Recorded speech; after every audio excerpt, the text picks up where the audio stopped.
Dan saya lanjutkan perjalanan itu ke jelajah Pulau Rote. Karena kebetulan sekali pada tanggal 17 Agustus yang lalu itu puncaknya dari Jakarta dan lain sebagainya pada bersepeda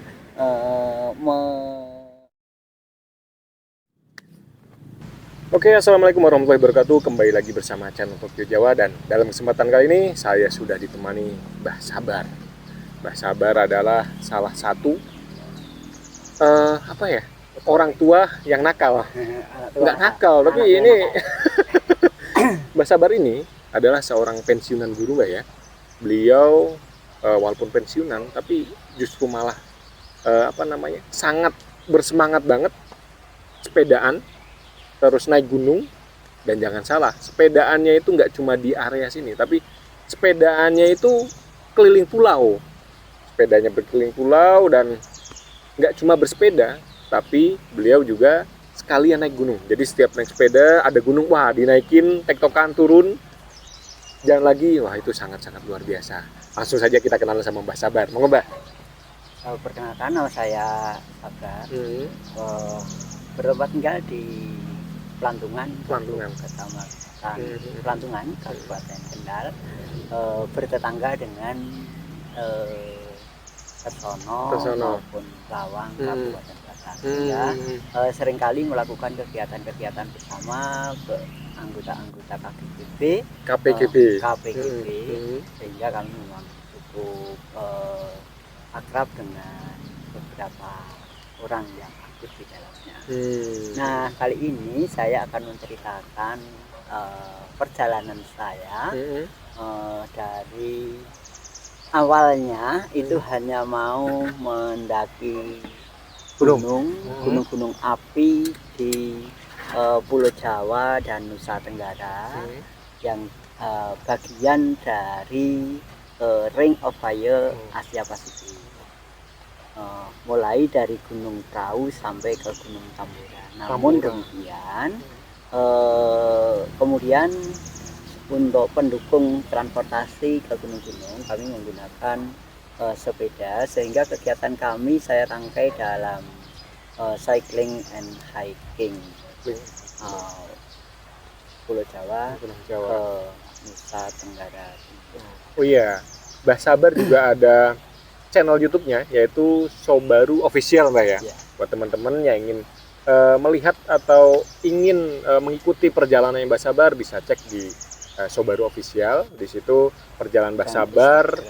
Dan Instagramnya apa, Mbah? Sobaru 8. Sobaru 8. Instagramnya Sobaru 8. Setelah itu Facebooknya Sobaru. Nah, buat teman-teman yang ingin mengikuti perjalanan Mbah Sabar, bisa cek di IG, di Facebook, atau di YouTube-nya Mbah Sabar. Monggo Mbah, lanjut Mbah. Nah, kita mulai dari bersepeda dari Pelantungan menuju Dieng. Jalur ini merupakan jalur yang memikat untuk dilalui, tetapi menyiksa untuk dijalani. Mengingat banyak tanjakan yang mencapai gradien 25%, sehingga kategorinya adalah sangat ekstrim. Ya.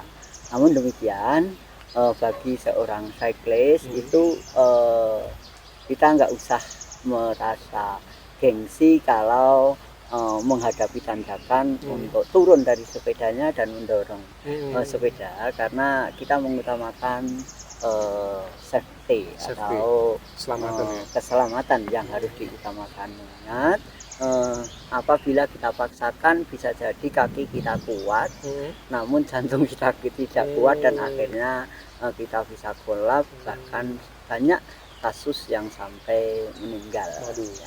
Karena itu, dan memang di dalam bersepeda sendiri, mendorong sepeda atau ngangkat sepeda, turun sepeda itu bukan hal yang diharamkan. Memang kita sedikit rugi, tetapi tidak masalah. Nah itu sekali lagi, di dalam berolahraga kita mencari sehat, bukan mencari gengsi, gagah-gagahan. Maka utamanya adalah dengarkan alarm diri. Ya, alarm diri itu ditandai dengan detak jantung yang tinggi pada zona merah, itu sudah sangat membahayakan. Zona oranye, dan itu sebenarnya akan organ-organ tubuh kita itu akan berbicara sendiri, ditandai dengan nafas yang ngos-ngosan. Jadi jangan sampai ngos-ngosan. Kemudian dan seringkali telinga itu kemasukan udara sehingga terkesan gembunggung. Itu petanda bahwa kita sudah berada di zona oranye menuju ke zona merah, dan itu cukup berbahaya. Apabila itu sudah terjadi, maka kita harus, seandainya kita di atas sepeda, maka kita turun jalan. Kemudian kalau kita lari, maka kita mengurangi kecepatannya. Kita tidak usah menambah kecepatan, tetapi justru sebaliknya diturunkan kalau memang sudah ini, dan kita tetap jalan. Namun kalau tidak mampu sama sekali, misalnya saja sudah berkunang-kunang, ya mendingan kita duduk dulu. Jadi mungkin bahasa awamnya nek wes saya yo leren gitu Mbak ya. Oke, mantap. Nah, ini selanjutnya motivasi Mbah Sabar melakukan perjalanan kan dari Kendal ya Mbak ya. Dari Kendal sampai ke NTT, sampai ke perbatasan timur kalau nggak salah Mbak ya. Timor Leste ya itu ya. Itu berapa hari dan berapa lama itu Mbak? Karena perjalanan itu juga menyangkut perjalanan laut, itu seringkali yang jadi kendala adalah angkutan penyeberangan dan angkutan kapal penumpang. Itu seringkali dari pulau ke pulau itu, misalnya saja dari Aimere, Pulau Flores ke Kupang itu menanti sampai 3 hari. Kemudian dari Kupang ke Surabaya itu menanti sampai 12 hari. Sehingga belum lagi mengenai prosedur pendakian, karena kita juga gunung-gunung yang dikelola oleh Taman Nasional atau Taman Hutan Raya itu harus melalui verifikasi dari Taman Hutan Rakyat ataupun Taman Nasional itu pada hari kerja dan jam kerja. Sehingga kadang kita kalau datangnya sudah hari Jumat, sementara kita tidak dapat daftar online. Mengapa saya tidak bisa daftar online? Karena waktu yang jadwal waktunya yang bisa saya tentukan, karena saya bergerak terus. Sehingga waktu kita harus memang daftarnya seringkali offline, walau akhirnya online juga. Namun yang dimaksud adalah setelah saya sampai di lokasi barulah kita bisa daftar. Karena perjalanan dengan sepeda, bukan perjalanan dengan motor ataupun mobil. Sehingga kita tahu bahwa jarak menuju dari tempat kita berada ke base camp itu bukan perjalanan yang mudah, karena rata-rata ke ketinggian juga dengan medan yang ekstrim. Karena itu prediksi waktu agak sulit untuk kita lakukan. Itulah yang menjadikan saya sulit mendaftar secara online, karena nanti kalau batas waktunya bisa jadi terlampaui. Karena itu saya menempuh pendaftaran di lokasi. Kemudian, dan itu kendalanya kadang karena datang dari Jumat, maka kita harus menanti sampai hari Senin pagi itu baru bisa naik lagi. Jadi waktu menunggunya 3 hari, sementara waktu pendakian tektoknya itu paling hanya 8 sampai 10 jam untuk Gunung Arjuna. Ya, kalau gunung-gunung di Jawa Tengah saya pikir antara 5 sampai 7 jam kita sudah bisa sampai di base camp. Sementara di Jawa Timur karena rata-rata base campnya berada di tempat yang ketinggiannya masih agak rendah, sehingga jalurnya relatif lebih panjang. Berarti yang dilaluin dari dari Kendal sampai ke Timor itu total dalam waktu 2 bulan. 2 bulan ya. 2 bulan. Dan itu ada berapa gunung yang Mbah Sabar gunung yang saya daki itu kala itu ada 8 gunung, masing-masing adalah Gunung Prau, kemudian Sumbing, yang ketiga Gunung Sindoro, yang keempat Gunung Andong, kemudian Gunung Merbabu, selanjutnya Lawu, Arjuno, kemudian Rinjani. Ada satu gunung yang saya sangat kecewa karena tidak jadi saya daki. Kalau yang Gunung Tambora itu tidak kita daki karena yang pertama perjalanan malam dan konon keamanannya kurang terjamin. Karena itu saya memang akhirnya gunung yang saya impikan justru saya lewati. Kemudian rencana memang sudah saya gantikan dengan Gunung Inerie, gunung yang mulai dari kaki gunungnya itu sudah vegetatif, jadi tidak ada pohonan, kemudian dan tidak ada padang sabana, sudah langsung ke pasir dan bentuknya sangat kerdut karena di Nusa Tenggara Timur belum ada pengelolaan basecamp perizinan, sehingga saya tidak berani mendaftar dan menggunakan jasa porter hanya karena salah satu dan lain hal itu porternya pada saat waktu yang ditentukan mau pendakian dini hari ternyata tidak datang. Akhirnya ya gunung itu batal saya daki karena di tempat yang bagi saya asing, saya tidak berani gegabah ngambil keputusan untuk mendaki dalam kondisi suasana kejiwaan yang kurang. Hingga total 8 gunung kami daki, dan diantaranya adalah gunung tertinggi dan gunung indah dalam hal ini adalah Rinjani. Ya, mantap ya. Keren. Kemudian lanjutnya untuk perjalanan bersepedanya itu memang dari Jawa kemudian ke Banyuwangi, kemudian menyeberang dari Pelabuhan Ketapang ke Gilimanuk di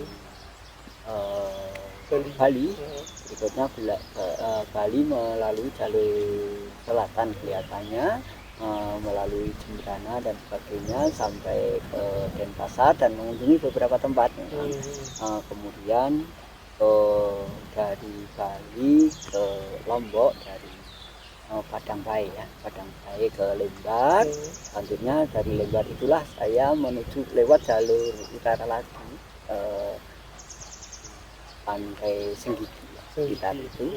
Pantainya sedemikian indah. Kemudian barulah ke Kali Putih, Sembalun. Pendakian Sembalun, dan Sembalun ini di samping pemandangannya yang luar biasa indah juga merupakan daerah semacam dieng, yaitu dataran tinggi yang ketersediaan airnya luar biasa. Sembalun itu ya. Sehingga di sana pernah menjadi, bahkan sekarang saja tidak hanya pernah menjadi sentra bawang putih nasional yang Sembalun. Dan bawang putihnya memang di samping produksinya juga melimpah, kualitasnya juga bagus.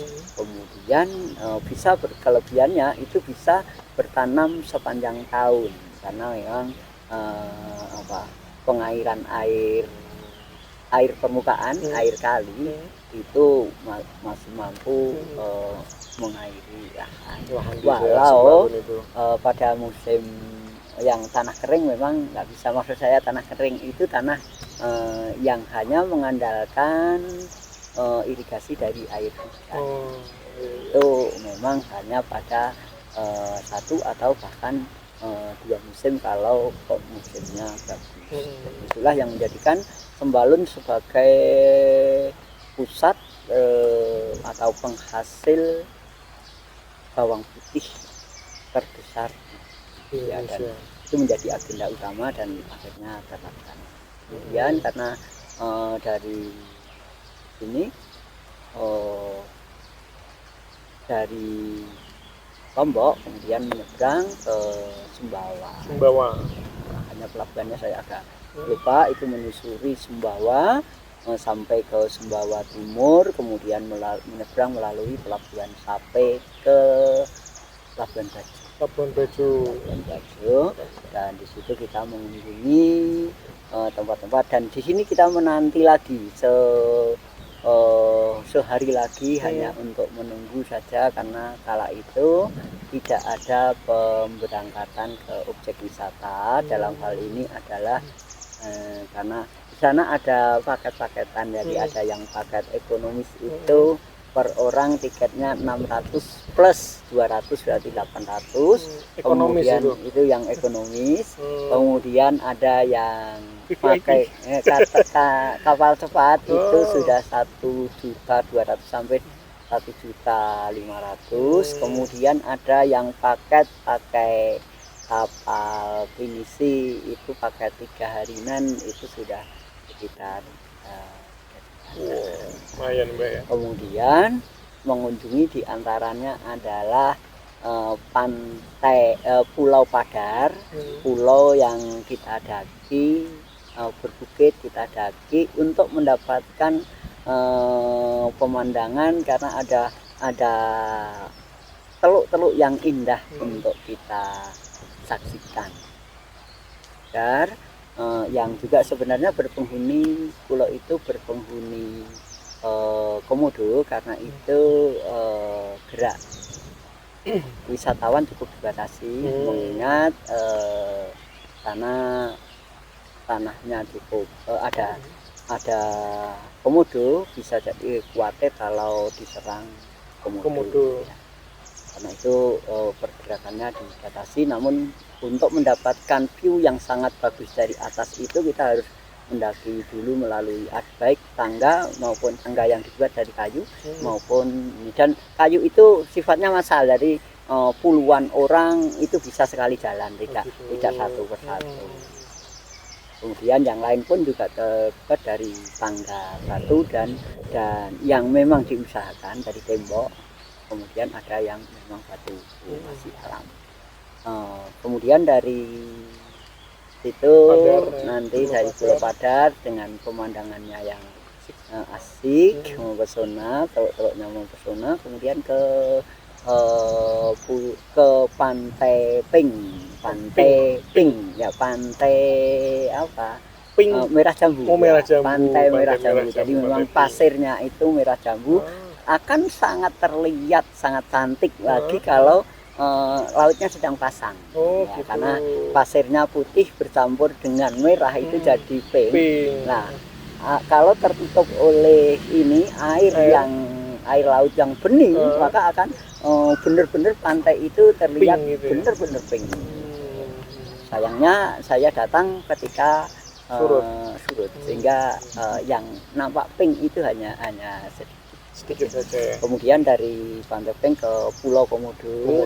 Sehingga kita dapat berfoto berdekatan dengan komodonya. Barulah kita menikmati snorkeling di mata pulau.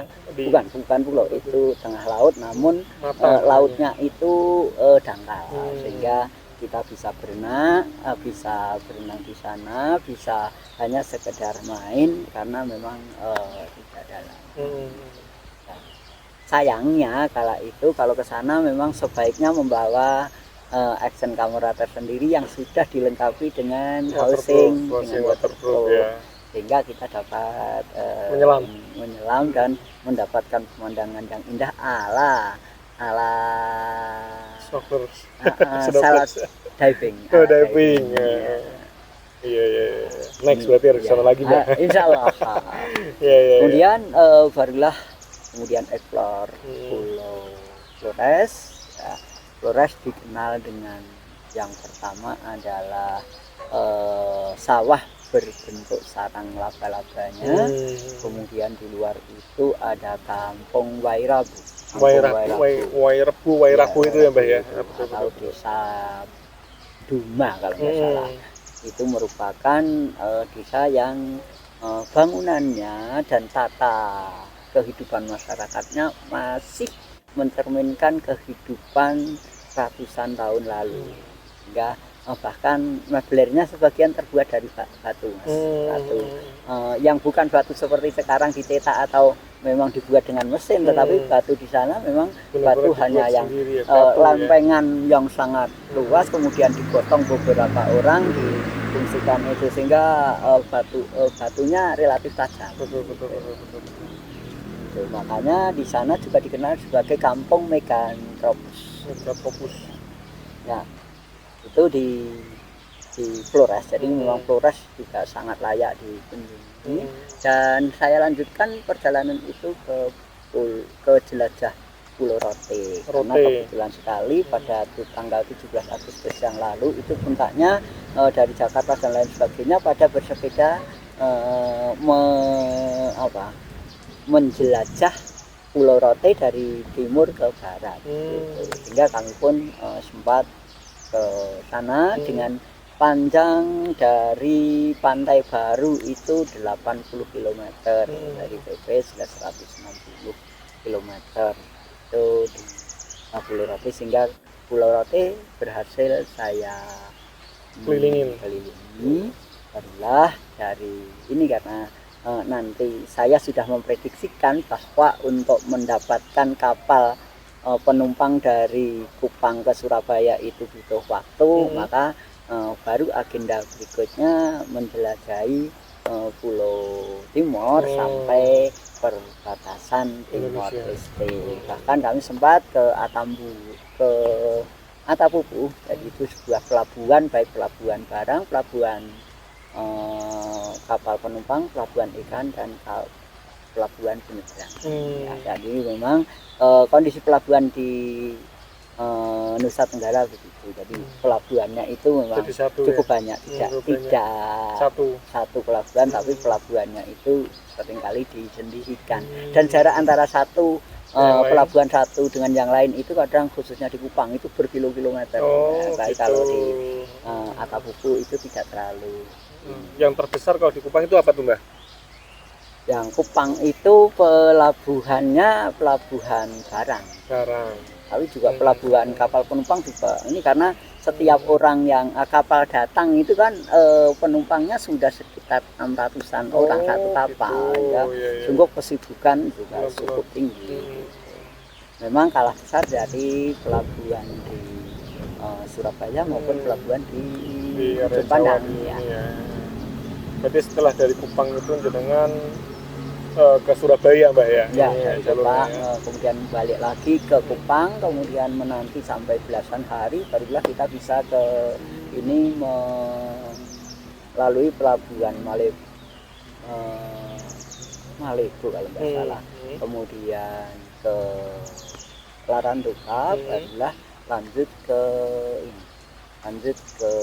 Ujung Pandang. Jadi di Nusa Tenggara Timur itu lebih gampang pergi mencari kapal ke Maluku atau ke Sulawesi daripada kapal ke Jawa. Karena kapal ke Jawa itu jumlahnya hanya beberapa, dan itu lintas dari timur ke barat, jadi Kupang, Larantuka, kemudian Makassar, Surabaya, Jakarta, kemudian ke Ujung Pandang, ke Pangkal Tanjung Pinang. Memang itu sejalur itu ya, sehingga kapalnya banyak gitu ya. Enggak ada. Jadi itu sebenarnya secara teoritis itu ada empat kapal, 4 jalur, tetapi karena jaraknya itu hanya sekarang berangkat, esok berangkat lagi, kan seperti halnya setengah bulan sekali. Iya. Itu hal-hal yang perlu dipersiapkan apabila kita bersepeda atau bepergian ke wilayah-wilayah kepulauan. Jadi dan pesan untuk para ini, jangan malas untuk beraktivitas, khususnya berolahraga. Dan di dalam berolahraga kita mesti melakukannya harus, yang pertama terprogram, kemudian yang kedua dilakukan secara teratur.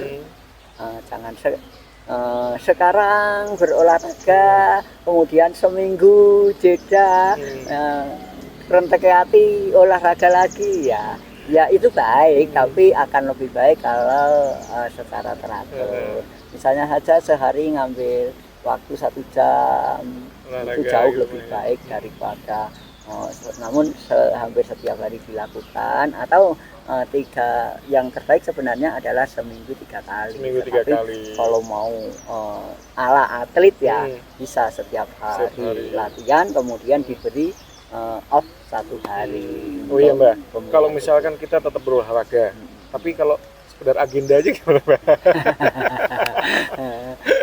itu ya berarti masih nonsen ya. Nato Seenggaknya kita jadi berolahraga tapi agenda aja dulu. Aduh, ini Mbah Sabar sangat-sangat luar biasa ya, udah maksudnya udah sepuh, udah pensiunan, tapi beliau memberanikan diri dan ya memang sangat semangat bisa mengelilingi pulau-pulau yang tadi di timur ya, dari saya dari Kendal sampai ke perbatasan sama Timor Leste, terus muter lagi sampai ke Jawa lagi ya, dan naik sepeda. Waduh, ini sangat-sangat luar biasa. Dan itu harus dilakukan tidak asal berani ya, harus kita coba secara berjenjang. Jadi apapun harus dilakukan secara gradual. Jadi mulai dari kita mencoba, karena kita benar-benar bertualang itu, dan setiap hari kan kita beraktivitas, baik aktivitas kita kalau hari ini misalnya saja bersepeda seharian, nanti malam istirahat, esoknya bersepeda ataukah mendaki gunung sesuai dengan agenda yang sesuai hari itu. Jadi tidak esok kemudian istirahat, enggak. Jadi selama itu harus begitu, maka dari itu harus diuji coba dulu. Misalnya saja seharian buat dicoba 2 hari berturut-turut, istirahatnya hanya malam hari. Kemudian dicoba naikkan lagi ke 3 hari, 5 hari, 1 minggu. Kalau sudah 1 minggu berturut-turut tidak ada perubahan perubahan nafsu makan, kemudian pola istirahat, kemudian tidak sakit, itu insya Allah nanti untuk melakukan yang jauh lebih panjang insya Allah masih sudah mampu. Aman ya, insya Allah, kalau dengan catatan seminggu berturut-turut gitu. Jadi istirahatnya tetap istirahat, tetapi pada waktu malam hari. Dan malam hari itu kita sesuaikan dengan kondisi, karena kita kan kalau di Jawa sih memang paling enak, karena kita segalanya serba ada kalau di Jawa. Tetapi kalau di luar Jawa itu karena jarak antara satu kabupaten ke kabupaten lain itu jaraknya ratusan kilo, sehingga segalanya perlu kita perhitungkan. Sehingga waktu istirahat kadang kita jam 5 sudah istirahat masuk hotel, sementara kalau yang menempuh misalnya saja masuk ini masjid ya di Jawa, kembali lagi kalau di Jawa sampai ke Sumbawa itu masih memungkinkan, tetapi di Indonesia Timur kan nggak ada semacam itu ya, sehingga mau tidak mau kita harus ke hotel, karena beda kultur. Jadi kulturnya bukan berarti kita membedakan antara pemeluk agama, tidak, tetapi karena ya Muslim kan kadang kurang enjoy dengan babi dan anjing, sementara babi dan anjing kan bagi masyarakat daerah timur itu biasa seperti hanya terhadap kucing kita. Sehingga hal itu yang kadang menjadikan kita ada sedikit perubahan kultur, sehingga pola hidup pun juga kita sesuaikan. Jadi kalau perjalanan ke timur, tetapi kalau menyangkut keamanan sebenarnya Indonesia Timur luar biasa aman sekali. Oke. Mantap. Dan Mbah Sabar ini juga rencananya bukan rencananya, kemarin sudah sempat berkeliling ke Jawa Barat juga Mbak ya. Tapi kita akan cerita di next session atau di sesi selanjutnya. Setelah itu juga Mbah Sabar dengarkan pengen rencana mau ke Sulawesi juga Mbak ya. Bahkan mau ke Mekah loh, mau pakai sepeda loh Mbah Sabar ini. Mudah-mudahan sehat selalu Mbak ya. Secara berjenjang kita lakukan sambil dijalani, berproses ya. Nanti kalau Tuhan menghendaki insya Allah mantap juga. Dan mungkin kata-kata buat teman-teman Mbah kata-kata apa ya? Kata-kata bijak. Biasanya bahasa Bali banyak kata-kata bijak. Yang ada mudah-mudahan bijaksana, bukan bijak sini bijaksana tapi intinya adalah pesannya kita harus mensyukuri apa yang kita terima. Dalam hal ini adalah jangan merasa kita sebagai misalnya saja belum berkelimpahan uang sebagai orang miskin, tidak perlu merasa begitu. Kesehatan kita itu adalah rezeki yang tidak ternilai dari Allah, sehingga dan kita selalu berdoa memohon kepada Tuhan untuk diberi kesehatan, diberi umur panjang, dan sudah barang pasti kita mesti memperjuangkannya dengan yang pertama menjalani pola hidup sehat. Ya. Yang dimaksud adalah makan tentu makanan yang halal dan secukupnya, sesuai dengan itibak Nabi itu kan, makanlah ketika kalian lapar dan berhentilah makan sebelum kita kenyang. Dan itu memang benar-benar akan menjadikan kita sehat. Dengan insya Allah postur kita apabila dikombinasikan dengan olahraga yang cukup, itu juga nanti akan insya Allah kita berada pada porsi bobot tubuh yang ideal. Dan orang ideal itu biasanya usianya panjang, sehat, dan energik. Kemudian yang kedua adalah istirahat yang cukup, dan istirahat terbaik adalah tidur. Tapi bukan berarti rebahan terus Mas ya. Misalnya saja kita nggak perlu begadang terkecuali waktu-waktu tertentu, karena kita juga karena suatu keadaan kita kadang juga begadang karena anak yang kecil sedang rewel, tentu kita kadang begadang. Nah nanti bisa ditebus pada siang harinya misalnya saja tidur. Jadi kemudian pola hidup sehat sudah, kemudian makanan yang bernutrisi, kemudian halal tentu, dan yang ketiga adalah istirahat yang cukup tentu. Yang berikutnya adalah olahraga yang teratur. Terima kasih banyak nih Mbak Sabar nih, dan next kita akan juga mendengarkan kisah Mbak Sabar yang perjalanan ke Bandung Mbak ya. Next sesi nanti kita akan ngobrol lagi sama Mbak Sabar. Dan mungkin untuk kali ini cukup sekian videonya, dan mohon maaf bila ada kata-kata yang kurang berkenan. Wassalamualaikum warahmatullahi wabarakatuh.